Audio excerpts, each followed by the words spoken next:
கடலூர் மாவட்டம் குள்ளஞ்சாவடி அருகே கட்டியங்குப்பம் கிராமத்தில் வசித்து வந்தவர் கோபாலகண்ணன். இவருக்கும் விஜயா என்பவருக்கும் கடந்த 27 ஆண்டுகளுக்கு முன்பு திருமணம் நடந்து முடிந்தது. தம்பதியருக்கு இதுவரை குழந்தை இல்லாத நிலையில் விஜயாவுக்கு எதிர் வீட்டில் வசித்து வந்த தேவநாதன் என்பவர் மீது காதல் அரும்பி உள்ளது.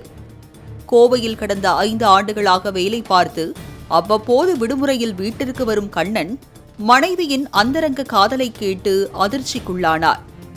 இனிமேல் வெளியே சென்றால் தானே கால்கள் எதிர் வீட்டிற்கு செல்கிறது என எண்ணியவர் கடந்த 3 மாதங்களாக வீட்டிலேயே இருந்து கண்ணும் கருத்துமாய் கவனித்து வந்துள்ளார். மனைவி விஜயாவையும் தேவநாதனையும் கண்டித்த நிலையில் இந்த கள்ளக்காதல் ஜோடி தங்கள் நோக்கத்திலேயே குறியாய் இருந்துள்ளது. இந்நிலையில் கடந்த 12ஆம் தேதியன்று கண்ணனுக்கு விஜயா மீன் குழம்பு வைத்து பரிமாறியிருக்கிறார். அப்போது திடீரென மேற்கு தெருவில் ஒரு பெண் அழைக்கிறார் என விஜயாவும் அங்கிருந்து கிளம்ப கண்ணன் மீன் குழம்பை ருசித்து சாப்பிட்டார். சில நிமிடங்கள் கழித்து வீடு திரும்பிய விஜயா கணவனின் நிலையை பார்த்து கதறினார். அக்கம் பக்கத்தினர் ஓடி வந்து பார்த்தபோது கண்ணன் வாயில் நுரை தள்ளியவாறு கிடந்தார். உடனே மருத்துவமனையில் அனுமதித்த போது கண்ணன் உயிரிழந்ததாக தெரிவித்தனர்.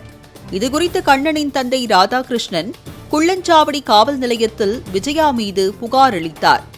தனது மகனுக்கும் மருமகளுக்கும் அடிக்கடி தகராறு வரும் என்றும் தேவநாதன் என்பவருடன் விஜயாவுக்கு உறவு உள்ளதால் தனது மகனை கொன்றுவிட்டதாகவும் புகாரில் தெரிவித்தார். இதையடுத்து விஜயா மற்றும் தேவநாதனை தனித்தனியே அழைத்து விசாரித்த போது அதிர்ச்சி தகவல்கள் தெரியவந்தது. 12ஆம் தேதியன்று மீன் குழம்பில் புற்று செல்லுக்கு அடிக்கும் மருந்தை கலந்து சமைத்துள்ளார் விஜயா. பின்னர் கணவர் சாப்பிடுவதை கவனித்தவர் சில மணி நேரம் வெளியே சென்றுவிட்டு பின்னர் எதுவும் தெரியாதது போல வீடு திரும்பினார். சம்பவம் குறித்து வழக்கு பதிவு செய்த குள்ளஞ்சாவடி இன்ஸ்பெக்டர் ராஜதாமரை பாண்டியன், எஸ்ஐ உலகநாதன் ஆகியோர் விஜயா தேவநாதனை கைது செய்து சிறையில் அடைத்தனர்.